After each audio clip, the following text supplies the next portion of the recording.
Hello viewers and welcome to another match of Warhammer 40,000 Conquest. My name is Mitch and I am the Hive Tyrant.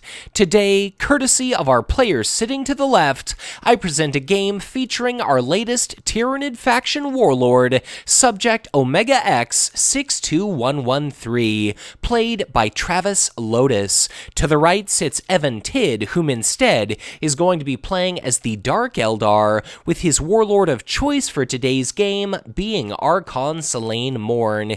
He starts off this match holding our initiative token, and bear in mind that planet number 1 is going to be the green strongpoint type icon possessing planet Ossus 4. Upon winning a battle at that planet, you can steal one resource token from your opponent, and it looks like this game's first deploy action is going to be our Dark Eldar player laying down a copy of Siren Ziflex at planet number 1.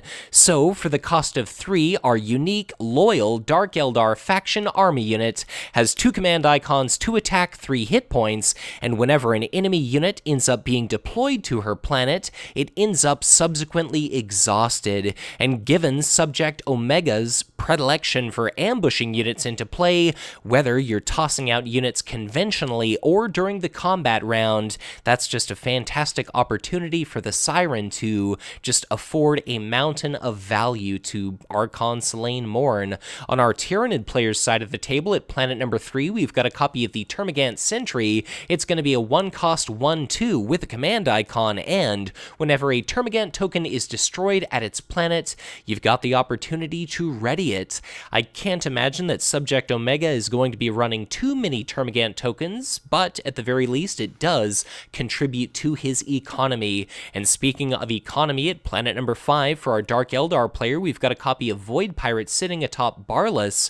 That, for the cost of 1, has a command icon. It's a 0/1. It confers a +1 card bonus, and it's currently sitting at the 2 card value Boundless, that forced random card discard planet. That means that is going to be a spectacular target for Subject Omega to show up at, to shut off that card bonus, and then proceed to elicit a forced random card discard from Archon Salaine Morn. But planet number 2, we've got something that's going to feed perfectly into Subject Omega's synergy.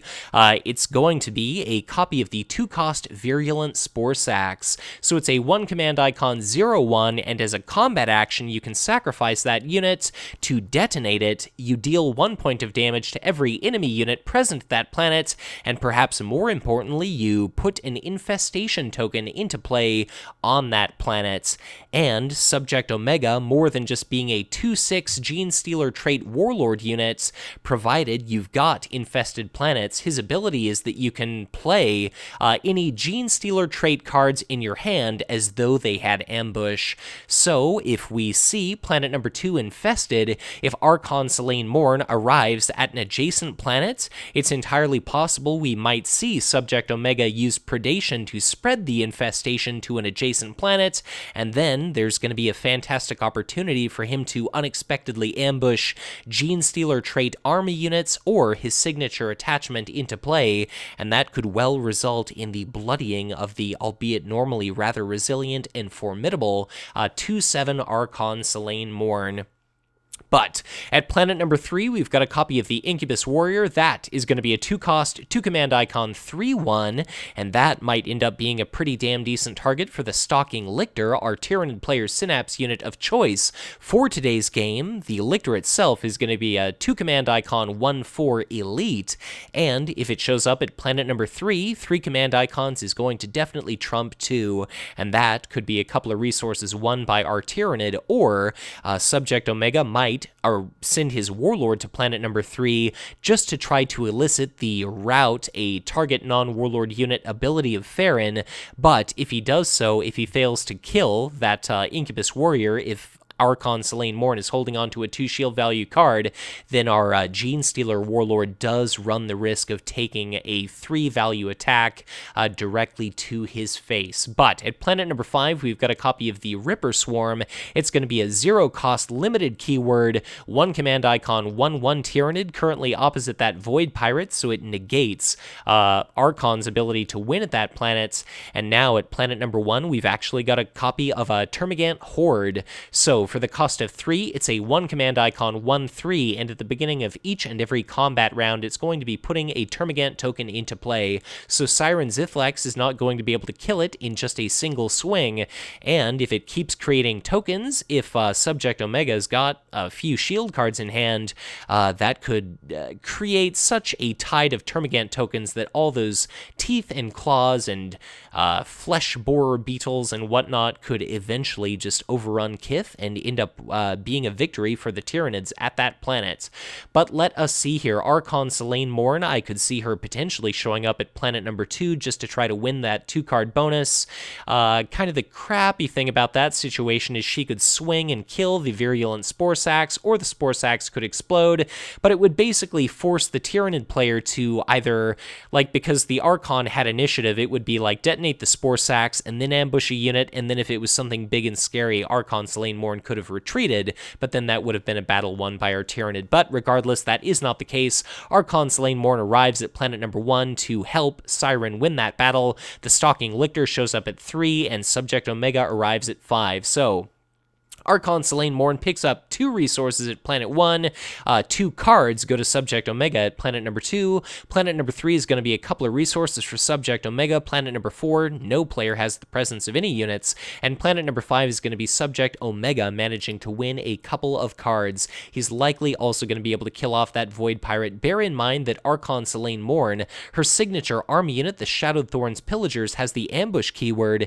It's a 2-cost, 1 command icon, 2/2. It's a Cabalite, and Archon Salaine Morn's ability is whenever you play a Cabalite or Raider trait unit to a red material type icon possessing planet, you gain 1 resource after doing so. So unfortunately, she was not lucky enough to stumble upon a Cabalite or Raider during the deploy phase to maximize that once per phase refund, but we may well see a Shadowed Thorns Pillagers here during combat, potentially to deal some damage to Subject Omega, even though she would not actually refund any resources. But at planet number 1, Siren Zithlex is going to be taking a swing at something. We've got a Termagant token, that 1/1 creature trait token freshly spawned by the Termagant hordes, and it looks like Siren Zithlex is going to be trying to kill off those hordes. So she must not want it to live to see a second combat round, or she must not want it to be able to retreat so it can show up at a future battle and then generate more Termagant tokens. Siren Zithlex takes a point of damage from the Termagant token, and then Archon Salaine Morn herself finishes the fight. That is going to be a killed Termagant horde at the end of a combat round. We see that Termagant token retreat. That is going to be Ossus 4's battle ability triggering. It's going to be captured. That's going to be +1 resource for the Archon, -1 resource for our Tyranid. So we could have seen the Virulent Spore Sacs explode. Predation could have happened, and then I guess since there's only 1 resource left for Subject Omega, we could have seen a Genestealer Prowler or something like that. So looks like we're in the process here of Subject Omega killed that Void Pirate, so that was discarded, and then it elicited a forced random card discard because a battle was won at Boundless.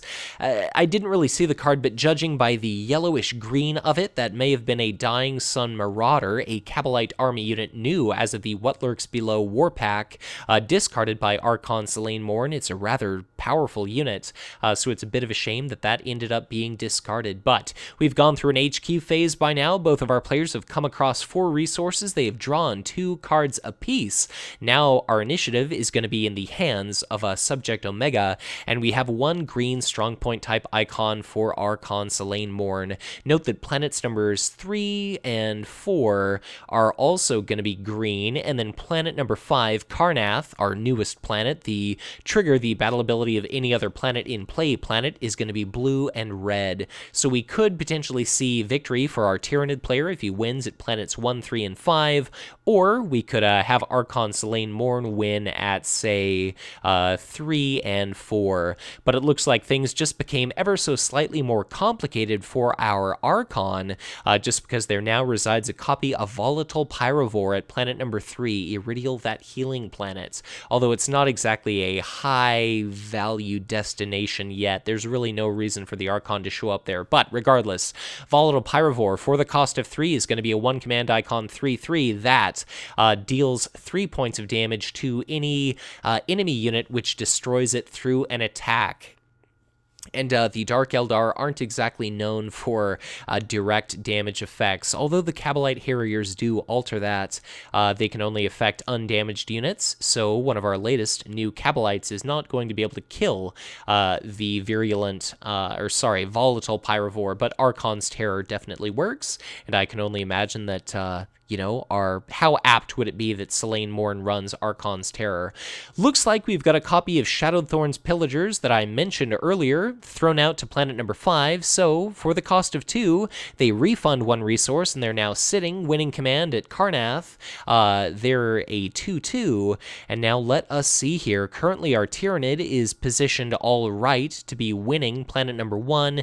That's going to be a fantastic battle ability if he can manage to do so. Eloith allows you to take a look at the top 3 cards of your deck and to add one of those to your hand. Wherever Archon Salaine Morn goes, she'll be dragging a wounded copy of Siren Zithlex with her, and wherever Subject Omega goes, he'll just bring that one lowly, essentially like ineffectual Termagant token. Interestingly, we see a copy of Genestealer Prowler played to planet number 2, and I'm not exactly sure why we see this played conventionally, unless our Tyranid player just really must be in want of combat units, and he must not be expecting the ability to ambush anything. But for the cost of 1, the Genestealer Prowler is a 2/2 with no command icons, and I mean, I guess it's fine, but unless you're going to promote the thing, it's not really doing much of anything at that planet, and unless a Warlord arrives at that planet, you're not even guaranteed to be triggering a battle. But regardless, Incubus Warrior now has a promotion, so therefore Subject Omega is going to be rather incentivized to arrive at planet number 2 to shut off the 4 command icons associated with that Incubus Warrior. But I guess it basically blocks the Stalking Lictor from being sent to that planet. But again, if Archon Salaine Morn has a 2 shield value card, then Subject Omega is going to run the risk of potentially taking 3 points of damage directly to his face. And then if we've got a copy of Shadowthorn's Pillager, that could be another 2 points of damage dealt out to Subject Omega, so that's definitely going to be a danger zone for him. And let's see, Archon Salaine Morn could arrive at planet number 1 and probably do all right at that planet. There's just 1 resource token now, which is the Genestealer Prowler threat range. This is a really interesting effect. So it looks like Subject Omega sends Stalking Lictor and his Warlord to planet number 2. Archon Salaine Morn instead drops off Siren Zithlex to planet number 4. She's going for that 2-card bonus, and of course, to be able to do the random card discard and to set herself up for a possible victory condition, provided she's going to be able to remove that Volatile Pyrovore. But at planet number 1, that's going to be a couple of cards for our Tyranid. Planet number 2, that's going to be a couple of resources for Subject Omega, but then that Stalking Lictor, I really wish that Lictor would have shown up at planet number 5, but you live and you learn. Planet number 3 is going to be a card for our Tyranid. Planet number 4 is going to be a couple of cards, one by Archon Salaine Morn. There's nothing but that Ripper Swarm staring her down, and I guess let's just see what exactly happens here. But planet number 5, we've got, that's going to be 1 card, 1 resource to the right for Archon Salaine Morn. So unless we see some sort of ambushed unit being thrown into play at planet number 1, there's going to be 3 additional copies of Shadowthorn's Pillager. I can only imagine there's probably going to be 3 copies of Clavex Warleader in that deck of Archon Salaine Morn's. It looks like she's going to be going for her victory condition being those green planets, but god, that about sucks to just let your opponent trigger such a powerful battle ability.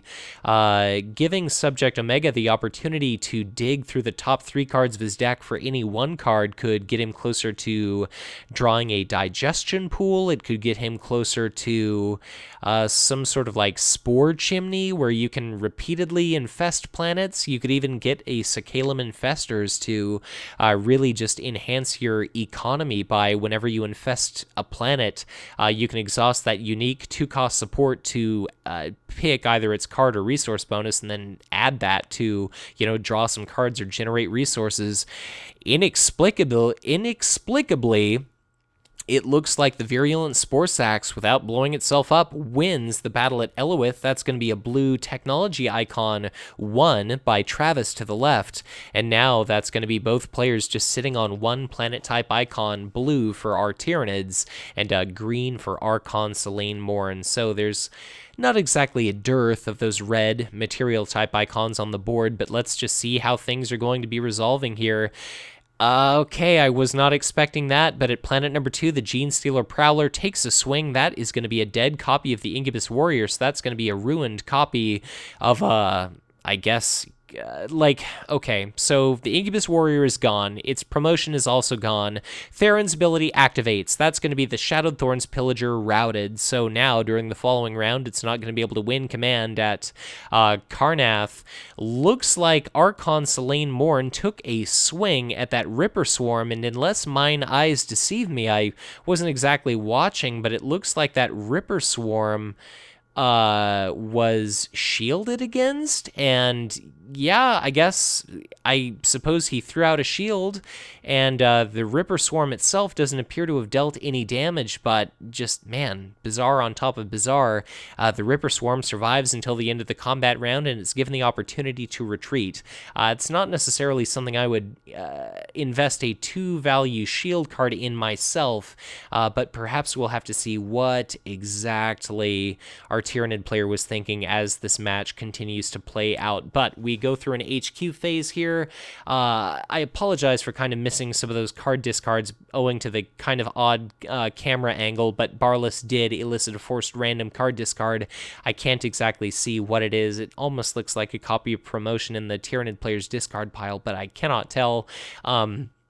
We've gone through an HQ phase. Each of our players has 2 new cards. They've each got 4 new resources, and now the initiative is going to be back in the possession of Archon Salaine Morn. So if she is going to be able to win at planets 2 and 3, then that is going to be the game for her. I can only imagine she's got an Archon's Terror ready to remove that Volatile Pyrovore to get rid of that thorn in her side. And now our Tyranid is relatively nicely set up to be able to win at Theron. That's not really going to necessarily contribute to a victory condition for the Nid player, but it is going to be a good opportunity to rout a unit like Siren Zithlex, and then, because Siren Zithlex, if she is routed, will be in the HQ of our Archon Salaine Morn player the following round, that'll be a sterling opportunity for Subject Omega to deploy a bunch of units to his opponent's victory condition without their arriving exhausted. And then if you can block her off, that's great, because if you can, then Archon Salaine Morn might have to recalculate her victory planet to being our 7th planet, our current 5th planet in play, Yavarn, which mandates both players put an army unit from their hand into play directly into their HQ, but without paying the requisite resource cost.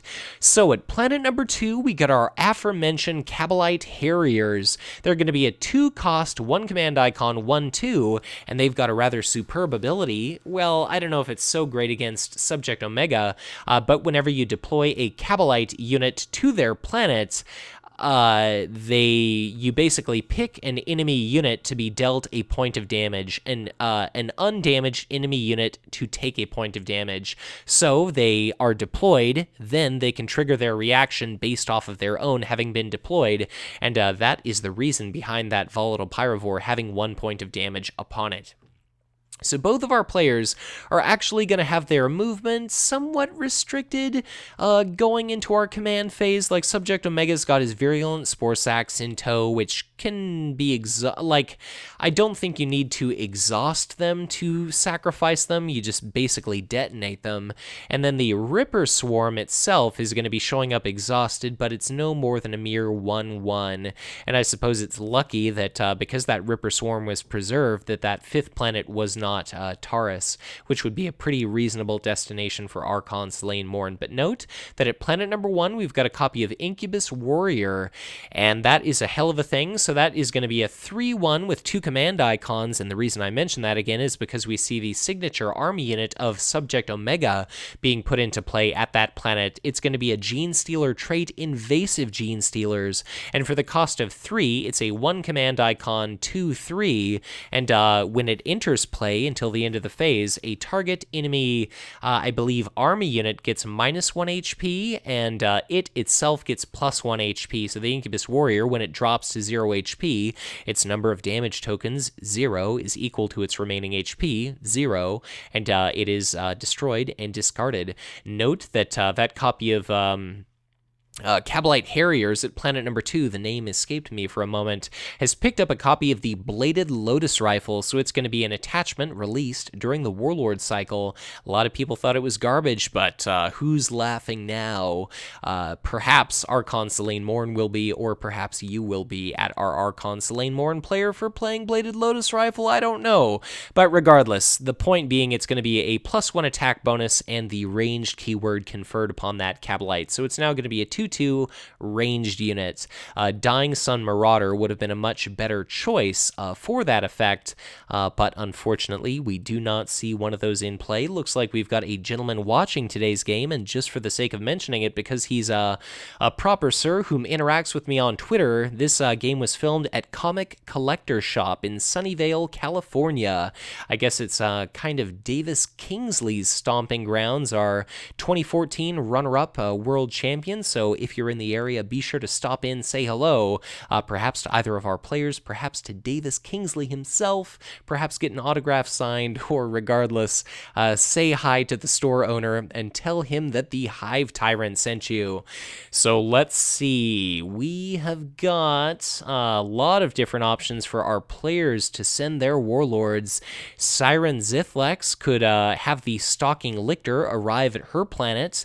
That would be that 2-card bonus shut off completely. Subject Omega could arrive at the same planet as Siren Zithlex, and if he does that, he'd win a couple of cards, he'd potentially be able to kill Siren Zithlex, and then he could use Farron, presuming he's going to be able to win at planet number 1 rather uncontested, to instead remove those Kabalite Harriers from play. And one of the reasons I like the Kabalite Harriers so much is you can ambush your Shadowthorn's Pillagers into play, and like let's say if we were up against the Swarm Lord, or there's a lot of Termagant tokens or something like that, 1 point of damage adds up relatively quickly, and I suppose as soon as the combat phase starts, if you're the player with initiative, you could even ambush a unit like a Shadowthorn's Pillagers, use its reaction to kill a copy of Virulent Spore Sacs prior to its owner having an ability to use a combat action. So Subject Omega, again, he brings the Stalking Lictor to planet number 2. And kind of the crappy thing about that is, like, okay, if Archon Salaine Morn would have also been sent to planet number 3, that would have meant that neither player would have gotten the 2 cards, but because that was not the case, the Stalking Lictor just does absolutely nothing, so that kind of bites, and then Archon Salaine Morn herself shows up at planet number 2, presumably to kill off that volatile Pyrovore, so let's see what happens. She's set up her Shadowthorn's Pillagers to help potentially win that planet the following round, but planet number 1 is going to be a couple of resources won by our Tyranid. Planet number 2 is going to be a card won by our Dark Eldar player. Planet number 3 is going to be a couple of cards for the Tyranids. Planet number 4 is going to be a card and a resource for our Tyranids. So planet number 1 is going to be fair in the route, a target non-Warlord unit planet. That's going to be a red material type icon, presumably added to our Tyranid player's victory display, and If he is going to be able to do that, then that's going to be one red and one blue icon for him. It's not really going to move him any closer to being able to win, because regardless if he wins this battle or not, his victory condition is still going to be sitting upon planet number 4 at present. And for the Archon, it's still looking like it's going to be planet number 3. So let us see what we're expecting. Looks like Archon Salaine Morn is going to just be bogged down in thought. And I can only imagine, yeah, you must have been thinking, do you want to ambush a unit or not? And let's see if this was going to be a good call or if this was going to be a poor life choice on part of Sir Evan here.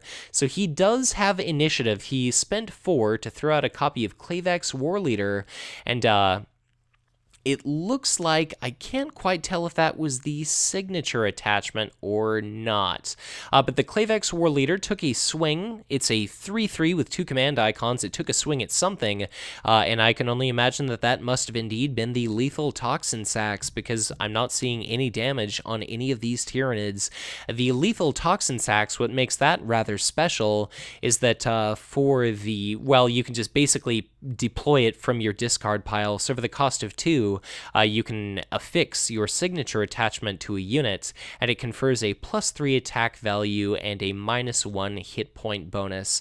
And unless I'm gravely mistaken, I believe that gentleman walking around in the blue button-up shirt did just so happen to be Davis Kingsley himself. But let's see how our Tyranid is going to respond to this Ω-X Warleader being rather suboptimally dropped into play.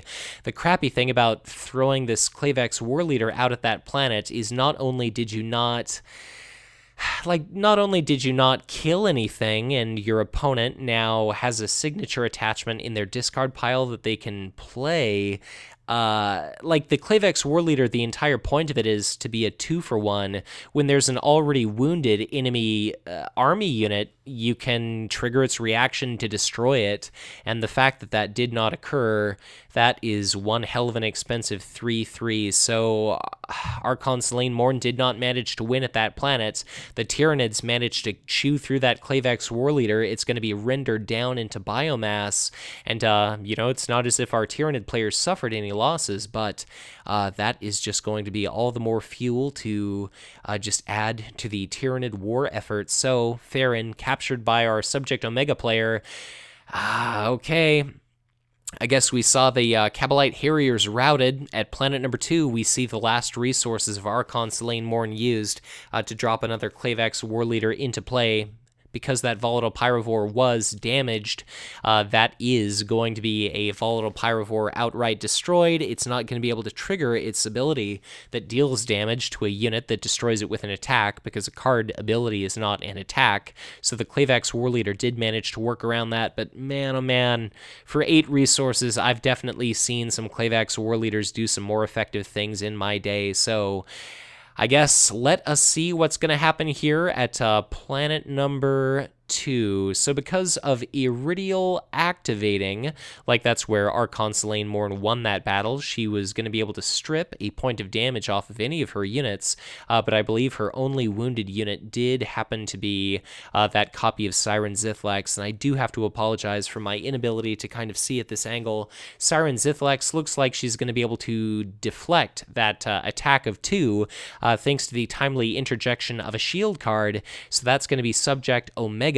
not managing to deal any damage, and then that is going to be a dead copy of what I believe was a Ripper Swarm killed by Siren Zithlex. And I'm not sure if we didn't see, I don't know if Iridial just did not heal anything, or if Siren Zithlex should have 1 fewer point of damage than she currently possesses.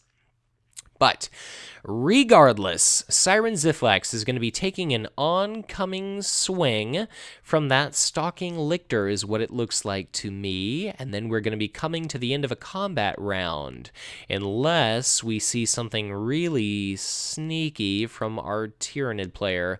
Okay, yeah, so it looks like Iridial must have indeed pulled a point of damage off of Siren Zithlex, and then, thanks to that Stalking Lictor's swing, that was going to be a point of damage doted upon Siren Zithlex Sithlex. Once again, we see a random card discard that I do have to humbly apologize. I have no idea whatsoever it happened to be. It's mildly purple, so I can only imagine it was some manner of Dark Eldar card. We're going to move through an HQ phase after that random discard, and that is going to be 2 cards and 4 resources once again for each of our players. So, Subject Omega currently has a red and a blue planet type icon in his victory display, as compared to the green icon in Archon Salaine Morn's. So Archon Salaine Morn is definitely going to want to consider committing her Warlord to planet number 2 to set herself up quite nicely to win the game on the following round, but between now and then she's going to be able to want to win at planet number 1.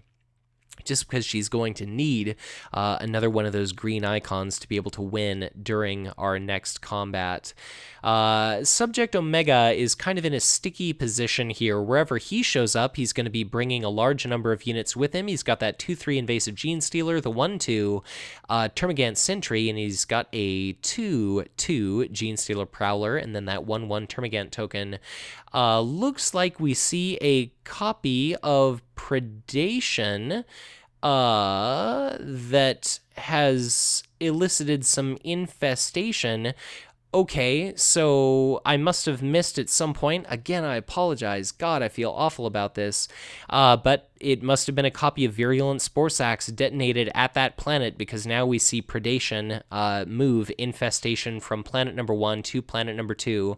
So we've got a Termagant Sentry that is now wounded at planet number 1 because of a Kabalite Harrier being deployed to that planet. We've got another copy of Volatile Pyrovore sitting upon planet number 1, and we've got a copy of Hellion Gang at planet number 2. They've picked up a copy of Promotion. For the cost of 2, they're a 1 command icon, 2/2 flyer. They've currently got a modified 3 command icons in total.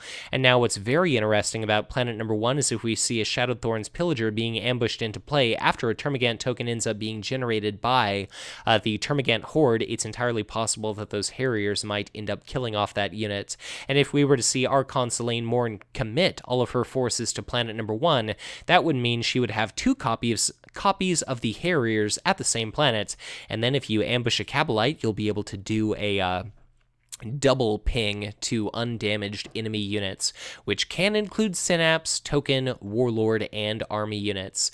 So, planet number 1, it looks like our Tyranid is obviously trying to contest that position, but I guess the big question on my mind is, will Subject Omega himself actually dare to show up to that planet, or instead, because planets 1 and 2 are currently infested, are we going to just be kind of relying on ambushed units being dropped into play? What I find interesting is, like, planet number 1 is where Archon Salaine Morn won a battle the following round, so logic would dictate that she would remove the infestation from that planet if there was one, and perhaps I just missed something. I know that Subject Omega won a battle at Boundless the following round. Perhaps he detonated a copy of Virulent Spore Sacs that I totally missed.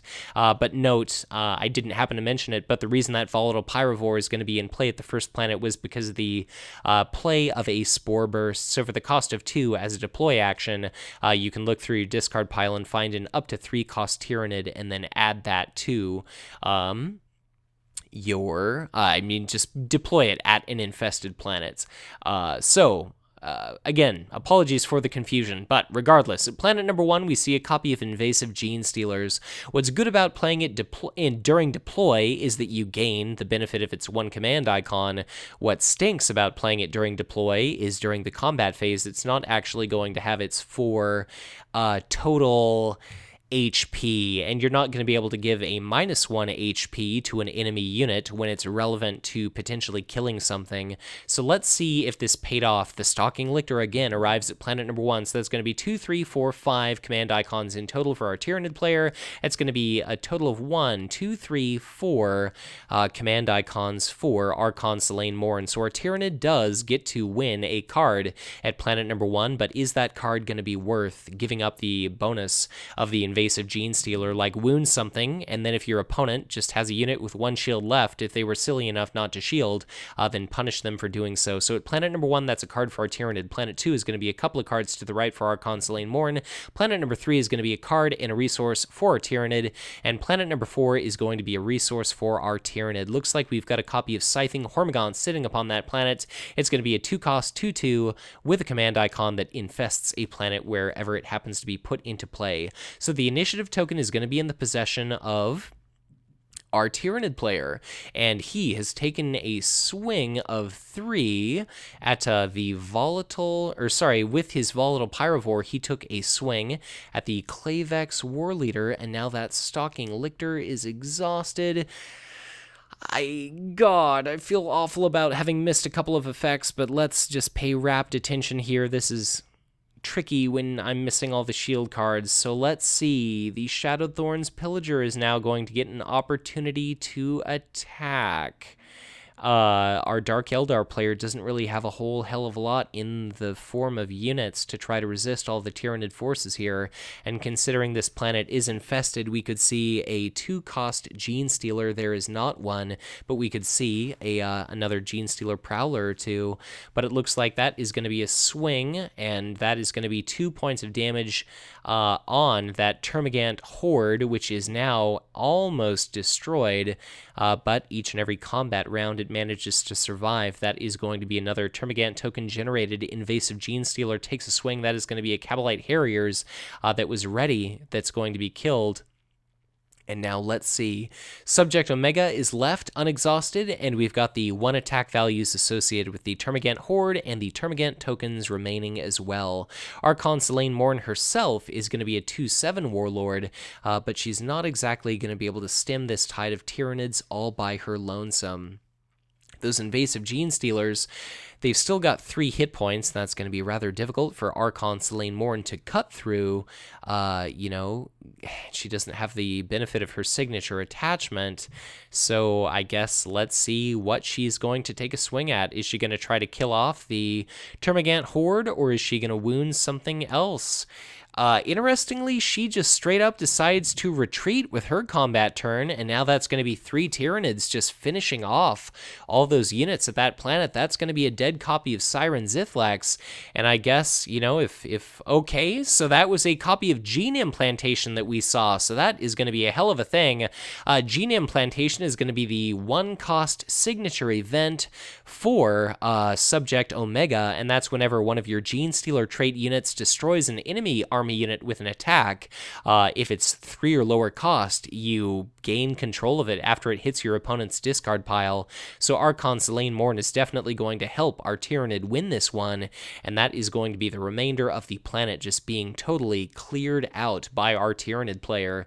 So let's see. We come to the end of a combat round because each and every one of those units is exhausted, and now the benefit of the Termagant Horde, being at that planet, is we've got another combat round that starts. You generate another Termagant token, and then you've got a combat turn. There are no present enemy units, and then you're going to be able to win that planet, and it is going to be added to your victory display. So that is going to be Iridial, the healing planet, added to our Tyranid player's victory display. There wasn't a whole hell of a lot on the line in case he wanted to stick around and fight with Subject Omega, and that ended up working out just fine and dandy for him. So now that's going to be 2 red, 2 blue, and a green token or icon in the victory display of our Tyranid player. So he's not going to be able to win at our current planet number 1, but then again, having successfully blocked off Archon Salaine Morn's victory condition, neither is our Dark Eldar player going to be able to win at that planet either.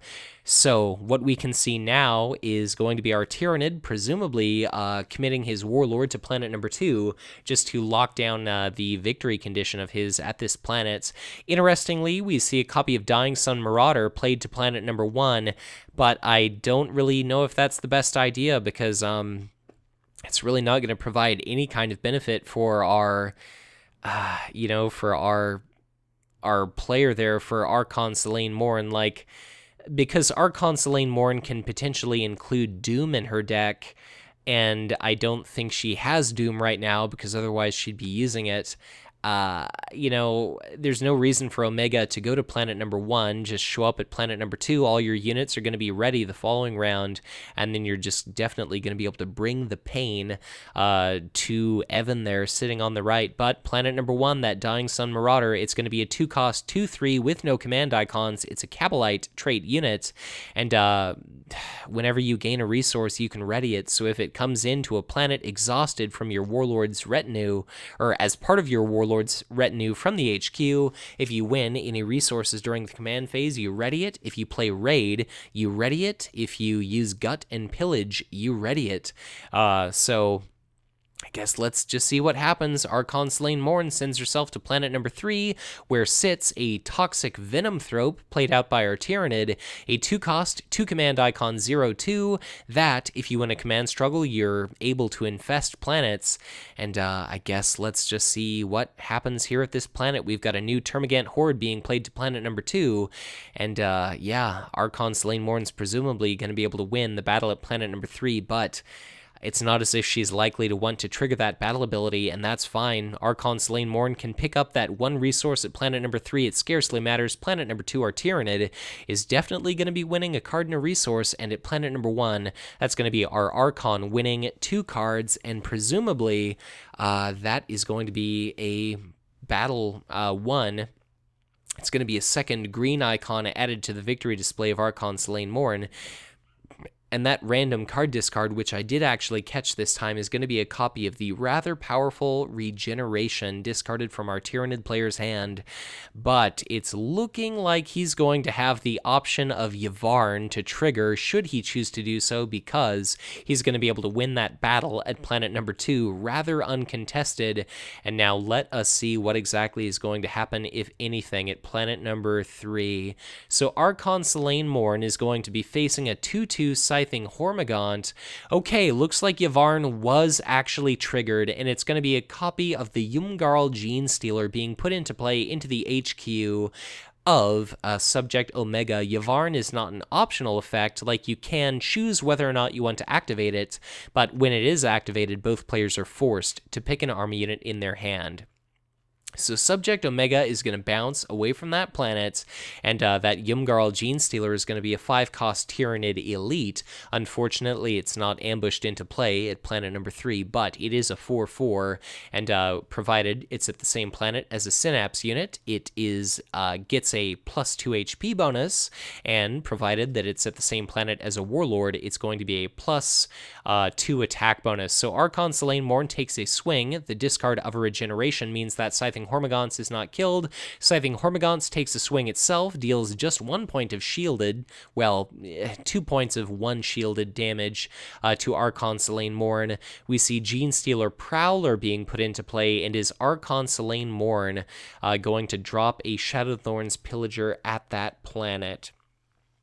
Considering she put an Incubus Warrior into play as the result of Yvarn, I can't imagine she's going to want to fight too hard to win a battle at that planet, but let us see what exactly happens. Looks like that Gene Stealer Prowler play may have actually been taken back. And now what exactly are we? Okay, there we go. So yes, it's an infested planet. The Gene Stealer Prowler shows up. Okay, maybe it does not show up. And we're currently having rules arbitration go on at planet number 3. So I can't quite think of what exactly our players are discussing. So the Archon took a swing. Okay, yeah, so maybe what they're thinking about is Archon took a swing, then the Scything Hormagaunts took a swing, then it's going to be the combat turn for Archon Salaine Morn. Archon Salaine Morn passed. We saw an action, of course, in which the Gene Stealer Prowler is dropped into play, and then that Gene Stealer Prowler is going to be able to attack Archon Salaine Morn, as opposed to the Archon using a Shadowthorn's Pillager or something to be ambushed into play and then kill that copy of the Gene Stealer Prowler. So let's see. I think hopefully maybe our players have come to a decision, and let's hope that in just one moment our match can progress. So, our judge manages to walk away, and it's going to be that Genestealer Prowler dealing out 2 points of damage to Archon Salaine Morn, and now she's going to have to chew through multiple targets in order to win the battle at that planet, and if our Tyranid player has 2-value shield cards, all he's going to do is just risk bloodying his Warlord. So we come to the end of a combat round, Archon Salaine Morn retreats from that planet. That's going to be Yvonne triggered again, and that's going to be a second copy of the Yumgarl Genestealer being put into play. So it's going to be a second 5-cost elite, and it looks like that adds a little bit of insult to injury here as our game is drawing close to its final round. Is there any army unit that our Dark Eldar player has to put into play? And let's see what, if anything, he has got. So, looks like our Dark Eldar player must not have had any army units whatsoever in hand, and that is going to be presumably the last HQ phase of the game, result in 4 resources and 2 cards for each of our players. The initiative is once again going to be in the possession of subject Ω-X62113, and now there's going to be no reason whatsoever. Well, there might... Okay, there's going to be no reason whatsoever. I'm just going to come out and say it to not send both players' Warlords and that Synapse unit to these same planets. All of Archon Salaine Morn's units are going to be showing up exhausted, and they are all about to get butchered. Those 2 Termagant hordes are going to result in another 2 Termagant tokens being generated at that planet. There are already what looks like to be 5 in play.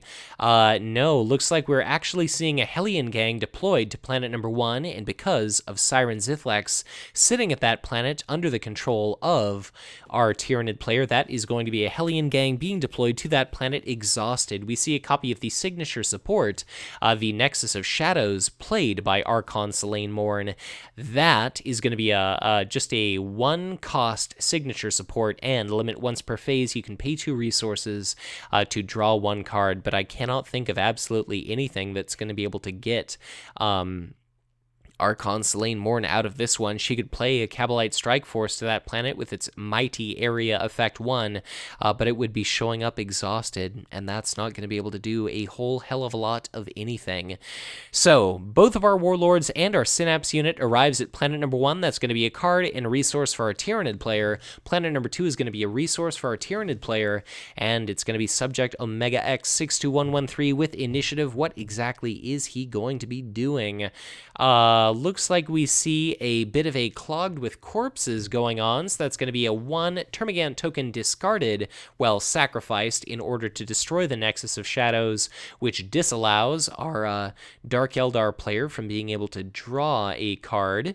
And now let's just see how combat is going to wind up going on. I believe that Archon Salaine Morn herself has 3 total points of damage. We see some Termagants being generated at the beginning of our combat round because of those Termagant hordes, and now it's going to be a Tyranid attacking. Okay, so it's the Volatile Pyrovore directing its attack toward an exhausted copy of Hellion Gang. So Hellion Gang is flying. 3 is going to be cut in half to 1.5, rounded up to 2. Looks like it's going to be shielded, and looks like that was maybe a copy of No Mercy used because our Stalking Lictor is now going to be exhausted, or perhaps not. But we see another Dark Eldar unit being killed. We see the Dying Sun Marauder being readied as we presumably gained 1 resource from Archon Salaine Morn somehow. Yeah, the Dying Sun Marauder readied and attacked something, and that is going to be the GG right there. So, my dear viewers, I very much hope you enjoyed this match. Congratulations to Travis Lodes for winning today's game with subject Ω-X62113. He was able to reign supreme despite the sexy new additions for our newest Dark Eldar faction Warlord, which came alongside our Genestealer Warlord in the recently released What Lurks Below War Pack. So I very much enjoyed this game. I hope that you did as well, my dear viewer.